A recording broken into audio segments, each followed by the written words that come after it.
Good morning, this is Coach Ernel again. Tuturuan ko lang si Toby ng tamang pag-response sa shuttlecock, no? Nagwo-walling siya ngayon. Nasa kabila si Dian. Okay.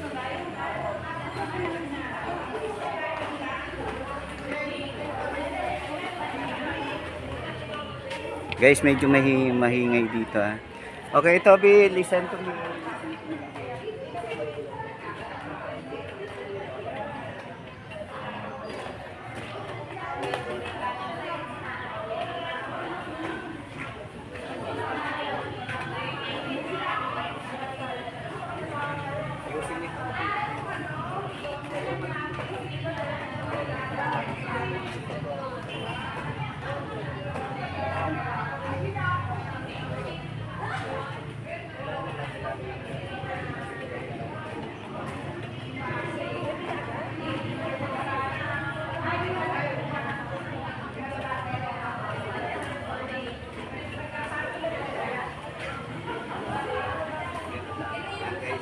Yan, beginners po siya kasi kaya kailangan natin i-guide. Ready, nakaharap yung raketa. Sabay yung right foot, saka yung hips. Okay, taas. Oh, timing. Kailangan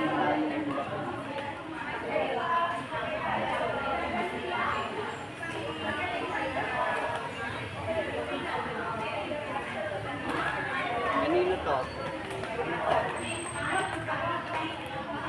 Sa'yo to, Dian.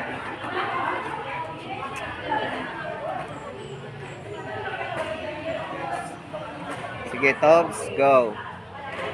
Layo. Bato. Timing. Timing. Timingan mo siya mabuti. So, bato. Doon, sa banda roon, sa right hand. Okay, bato mo sa right hand, tapos salubungin mo ng raketa. Ready. Sa right hand, hindi sa bato mo sa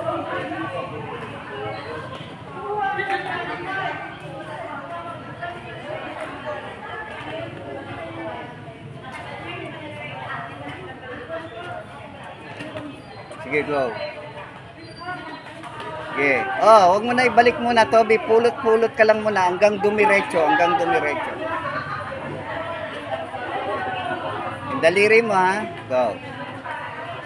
Wag sa harap, sa side, sa right, palo.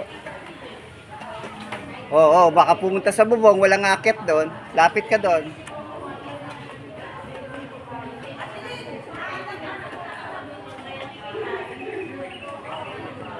Yan, good. Nakakasunod na si Toby. Wrist lang, walang braso, wrist. Walang braso.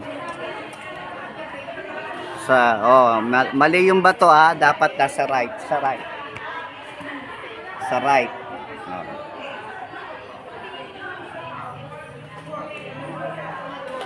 Good. Sige. Ano pa? Op, nasa harap. Hindi siya dito, Toby, dito. Ganun mo.